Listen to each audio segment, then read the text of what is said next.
आज का हमने पहला प्रश्न लिया है, जिन्होंने भी भेजा उनका नाम है विनीता गुप्ता। उन्होंने पूछा अध्यात्म क्या है और आध्यात्मिकता या अध्यात्म में कोई अंतर है, आध्यात्मिक होने के फायदे क्या हैं। स्पिरिचुअलिटी के बारे में बहुत से धर्मगुरु बोलते हैं, हम आध्यात्मिक हो गए कि नहीं हुए इसका पता कैसे लगेगा, लक्षण बताने की कृपा करें। आपकी दासी शिष्या विनीता गुप्ता। धन्य है दासी जी। आपने पूछा कि आध्यात्मिक स्पिरिचुअल होने के लक्षण क्या है। अरे भाई, कोई चीज घटित होती है तो खुद को पता लगे या ना लगे, अगल बगल वालों को पता लग जाता है कि ये बालाजी का पागल हो गया। पर आपने प्रश्न बहुत सुंदर किया, इसलिए आपको धन्यवाद। अध्यात्म का मतलब यूं समझिए विनीता गुप्ता, जैसे जल में कमल रहता है, जल में कमल रह करके भी कमल में जल नहीं रहता है। कमल की पंखुड़ियों पर पानी का बूंद पड़ता, पर कभी भी कमल की पंखुड़ियां पानी के बूंद को स्वीकार नहीं करती। वो जल में रहता, जल उसके ऊपर रहता, पर कभी भी कमल पानी को स्वीकार नहीं करता। वैसे ही अध्यात्म है, जो आध्यात्मिक इंसान हो जाता है वो संसार में तो रहता है, पर उसके अंदर संसार नहीं, भगवान बसता है। आध्यात्मिकता का मतलब ही है संसार से परे हो जाना। इसका मतलब ये नहीं कि सन्यासी हो जाओ, रहो संसार में, जो कर रहे वो करना है आपको, लेकिन अंदर से आध्यात्मिक जो हो जाता है, जिसके अंदर आध्यात्मिकता की घटना घट जाती है, वो आदमी संसार से परे हो जाता है, उसे सत्य का पता चल जाता है। ऐसे समझो, जादूगर देखा, जादूगर जब जादू दिखाता है तो पंखी बना देगा, पक्षी बना देगा, सांप निकाल देगा, कभी टीवी निकाल देगा, कभी रुपया निकाल देगा। सब लोग ताली बजाते, आहा क्या बात है, क्या बात है, क्या चमत्कार है। लेकिन कभी तुमने देखा होगा जादूगर के साथ में जो जमूड़ा रहता, चेला, वो कभी आश्चर्यचकित नहीं होता, क्योंकि जमूड़े को पता होता है कि इस जादू का रहस्य क्या है, तो वो कभी आश्चर्यचकित में नहीं पड़ता। ऐसे ही जो संसार में रहता है वो हमेशा आश्चर्यचकित रहता है, लेकिन जो संसार को समझ जाता है वो आध्यात्मिक हो जाता है, और जो आध्यात्मिक हो जाता है वो संसार में आश्चर्यचकित नहीं रहता, उसे पता होता है सत्य क्या है और असत्य क्या है। विनीता गुप्ता, आध्यात्मिकता का मतलब है जो केवल अपने लिए ना जिए, अपने भले के साथ साथ जो दूसरों का भला करने का प्रण ठान ले, समझ जाना वो आदमी आध्यात्मिक हो गया है। जो अपने जीवन के साथ साथ दूसरों को जीवन देने का काम करना प्रारंभ कर दे, समझ जाना वो आदमी आध्यात्मिक हो गया है। जो स्वयं मुस्कुराने के साथ साथ दूसरों के चेहरे पर हंसी लाना प्रारंभ कर दे, समझ जाना वो आदमी आध्यात्मिक हो गया है। जो आदमी खुद मौज में रहे और दूसरों को भी मौज सिखाए, समझ जाना ये आदमी आध्यात्मिक हो गया है। और जो आदमी संसार को मिथ्या और भगवान को सत्य माने, समझ जाना ये आदमी आध्यात्मिक हो गया है। लेकिन एक बात सावधान रखना, संसार को मिथ्या मानने वाले का मतलब ये नहीं है कि वो संसार में ना रहे, संसार में रहते हुए भी जो संसार को अपना ना माने, समझ जाना वो आदमी आध्यात्मिक हो गया। और तुमने पूछा कि आध्यात्मिकता पाएं कैसे, तुम पहले ये बताओ कि तुमने आज तक पाने के उपाय क्या किए। ये भी तुम्हें प्रश्न में लिखना चाहिए कि आपने आध्यात्मिक होने के उपाय क्या किए। आध्यात्मिकता किसी उपाय से आती ही नहीं, आध्यात्मिकता तो एक घटना है जो घटती है, सत्य और बोध की क्रांति है जो स्फुरण होती है, स्पंदन करती है, प्रकट होती है। आध्यात्मिकता तो एक एनर्जी है, ऊर्जा है, जो ध्यान में उतरने से अपने आप प्रकट हो जाती। आध्यात्मिकता तो गुरु का एक प्रसाद है, सदगुरु की शरण में जाने से ही वो अपने आप प्रारंभ हो जाती है। अध्यात्म कोई उपायों से नहीं मिलता, अध्यात्म कोई प्रयोजन से नहीं मिलता। आध्यात्मिकता को पाने के लिए वैसा होना पड़ता है। चेतना से साक्षात्कार करना पड़ता है। इसलिए विनीता गुप्ता, एक बात याद रखना, तुम कितना भी पढ़ लो, कितने भी आप इंटेलिजेंट हो जाओ, कितना भी आपका IQ लेवल हाई हो जाए, पर याद रखना वो आदमी तब तक सफल नहीं हो सकता जब तक उसके जीवन में सत्य का बोध नहीं हुआ, जब तक स्पिरिचुअलिटी उसके जीवन में नहीं उतरी, आध्यात्मिकता नहीं उतरी। वो कितना भी प्रयत्न कर ले, वो आदमी कभी भी संतुष्ट नहीं हो सकता। और ये बात केवल थोथी नहीं, हम आपको एक महान वैज्ञानिक का संदर्भ बताना चाहेंगे। विनीता गुप्ता दुनिया का एक महान वैज्ञानिक हुआ, अल्बर्ट आइंस्टीन। अंतिम दिनों में उससे पूछा गया कि तुम मरने वाले हो, आयु तुम्हारी जा चुकी है, और अल्बर्ट आइंस्टीन वैज्ञानिक से पूछा कि तुमने बहुत सी खोजें की, दुनिया में बहुत से रहस्यों से पर्दा उठाया। पूछने वाले ने पूछा, क्या ऐसी कोई खोज रह गई जो अधूरी हो?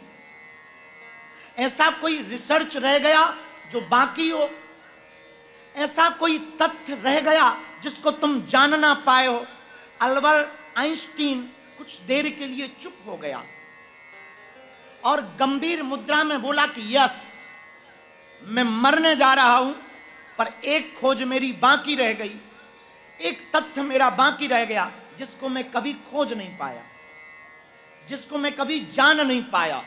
तो प्रश्न पूछने वाला बड़ा चौंका। उसने पूछा, वो खोज कौन सी है?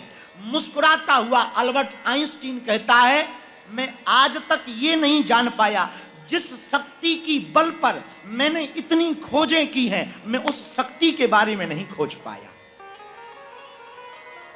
कि वो शक्ति कौन है। उसी शक्ति का नाम स्पिरिचुअलिटी है, उसी शक्ति का नाम अध्यात्म है, उसी शक्ति का नाम आध्यात्मिकता है। आध्यात्मिकता का मतलब ये परमात्मा को जान लेना, परमात्मा के बनाए हुए जगत को जान लेना, दुख को जान लेना, सुख को जान लेना, और कौन अपना है कौन पराया है इसको जान लेना ही अध्यात्म है। पर आपने प्रश्न में डाला कि हम अध्यात्म कैसे हों, आध्यात्मिक कैसे हों? विनीता, आध्यात्मिक होने के लिए पहले तुम उनके हो तो जिनसे अध्यात्म प्रकट हुआ है। हमारे गांव में एक कहावत है, कुछ पाने के लिए कुछ खोना पड़ता है, पर यह कहावत हमारी नजर में कुछ जगह पर ठीक है, एक जगह गलत है। कुछ पाने के लिए तो कुछ खोना पड़ता है, पर भगवान को पाने के लिए कुछ खोना नहीं पड़ता, उनका होना पड़ता है। अगर आप भगवान के हो जाएंगे तो आप उनको पा जाएंगे, क्योंकि नदी की गहराई का पता आप किनारे खड़े होकर के नहीं लगा सकते, नदी में तुम्हें उतरना पड़ेगा, तब तुम नदी की गहराई का पता लगा पाओगे। उसी प्रकार परमात्मा और परमात्मा की शक्ति को जानने के लिए तुम्हें आध्यात्मिकता में उतरना पड़ेगा। और अध्यात्म का मतलब है न नास्तिक होना न आस्तिक होना, मेरी नजर में वास्तविक होना ही आध्यात्मिकता है।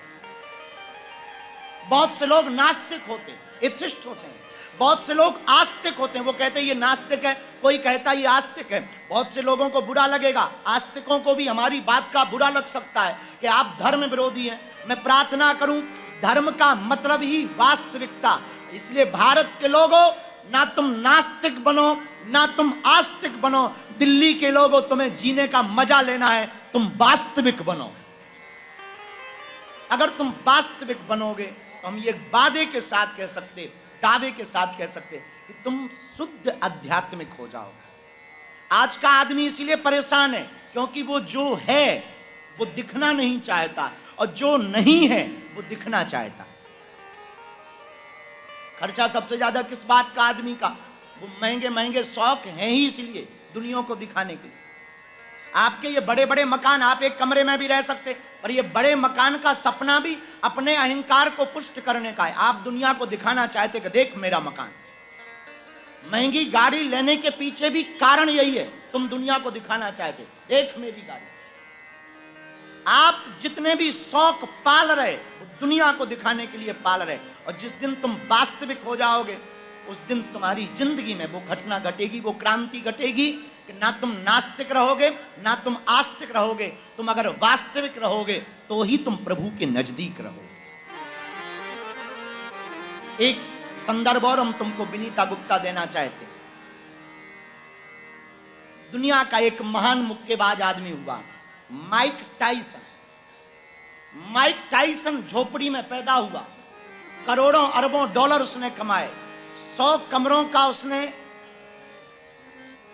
मकान बनाया लॉस एंजलिस में, बड़ा भव्य मकान, करोड़ों की गाड़ियां, रोल्स रॉयल्स जैसी गाड़ियां उसने खरीदी, हजारों स्त्रियां उसके जीवन में आईं। लेकिन जब उससे सच्चा सदगुरु मिला, उसके जीवन में कुछ घटना घटी, तो लोगों ने उससे पूछा कि पहले की जिंदगी जो तुम्हारी थी, ग्लैमर की जिंदगी, बड़ा मकान, बड़ी गाड़ियां, अब तुम आध्यात्मिक हो गए हो, क्या कहना चाहते हो? उसने बड़े मुस्कुराते हुए बड़ा गजब का जवाब दिया। उसने कहा कि मैं उस समय ब्लैक होल में था। जितने में मकान बनाते जा रहा था उतनी कामनाएं बढ़ती जा रही थी कि एक और मकान होना चाहिए। जितनी मैं गाड़ियां खरीदता जा रहा था उतनी मेरी गाड़ियों की चाह और बढ़ती जा रही थी। रोल्स रॉयल खरीदने के बाद मुझे मन में आया कि मुझे पोर्श अल्टा जैसी गाड़ियों को खरीदना चाहिए। वो कहता है कि मैं हजारों स्त्रियों के साथ रहा, फिर भी मेरी ललक और मेरी कामनाएं बढ़ती जा रही थी। उसने कहा कि जिस दिन मैंने त्याग कर दिया, मुझे घृणा हो गई, उस दिन मुझे एक बात समझ में आई कि जिंदगी में खुश रहने के लिए $1,00,000 नहीं, $1,000 काफी है। $1,000 काफी। इसलिए उससे पूछा कि अब तुमने बदलाव क्या किया, तो तुम बदल कैसे गए? उसने भी वही उत्तर दिया जो हमारा है। उसने कहा हम जो थे वैसे ही जीने लगे, हम प्रसन्न हो गए। तो दिल्ली के पागलों, आज का सूत्र तुम नोट करो। विनीता गुप्ता, तुमने पूछा कि आध्यात्मिक कैसे हो सकते हैं, तो तुम सूत्र नोट करो। ना तुम नास्तिक बनो, ना तुम आस्तिक बनो, मेरी बात मानो, तुम वास्तविक बनो। तुम जैसे हो वैसे जियो, तुम्हारा जो स्वभाव है उस स्वभाव में रहो। हाँ, याद रखना, ऐसा स्वभाव बनाओ कि किसी का दिल ना दुखे, किसी को बुरा ना लगे। इसका मतलब ये नहीं कि किसी को बुरा ना लगे पर तुम्हें बुरा लगे। ऐसे बनो सम अवस्था। दुख आवे तो बहुत घबराओ मत, प्रभु को धन्यवाद। सुख आवे तो ज्यादा फूलो मत, भगवान को धन्यवाद। हर हाल में मस्त रहना सीखो, किसी भी परिस्थिति में मस्त रहो। चाहे दुनिया लुट जाए, अपनी मस्ती मत जाने दो। याद रखना, संपत्ति लुटेगी और तुम टेंशन में रहोगे तो तुम पागल घोषित हो जाओगे। संपत्ति लुटे और तुम मुस्कुरा कर अगर अटेंशन में रहोगे तो फिर से संपत्ति को पा जाओगे, फिर से सब कुछ खोया हुआ पा जाओगे। इसलिए हर हाल में मस्त रहना सीखो। हमें स्वामी अखंडानंद जी महाराज याद बहुत आते हैं। उन्होंने एक कथा सुनाई। सनत कुमार चले जा रहे थे, भगवान पार्वती और शंकर जी चले जा रहे थे। सनत कुमार तो ऊपर सिर किए हुए कीर्तन करते जा रहे थे। पार्वती जी को देखकर प्रणाम नहीं किया, तो सनत कुमारों को कोई ध्यान ही नहीं था, ख्याल ही नहीं था, भजन में मस्त थे। तो पार्वती जी ने श्राप दे दिया कि मुंह ऊपर की तरफ करके जा रहा, जा, मेरा श्राप है, तुम सबके सब चारों के चारों ऊंट बन जाओ। सनत कुमार बोले जय हो, ऊंट बन गए।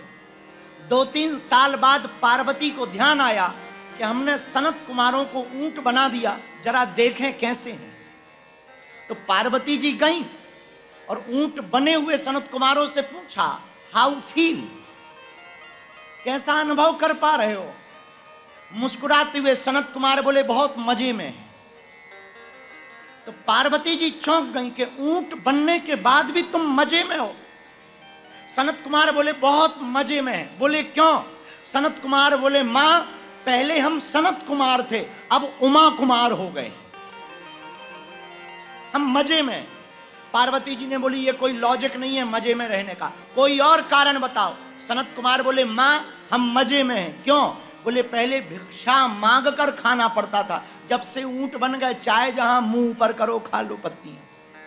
और पहले तो फ्रेश होने के लिए जाना पड़ता था, अब तो जहां खाओ वहीं गिरा दो बाहर, नो प्रॉब्लम, एकदम फ्री है। पार्वती जी चौंक गई, क्या गजब की मस्ती है। इसी का नाम मस्ती है, हर हाल में मस्त रहना अगर सीखना है तो कुछ बुरा भी आ जाए ना जिंदगी में, उसमें भी अच्छा खोज लेना ही आध्यात्मिकता है। कोई तुमको गाली दे, उसमें भी तुम्हें खोज लेना चाहिए, भगवान की बड़ी कृपा है। कोई पाप किया होगा, निकल गया,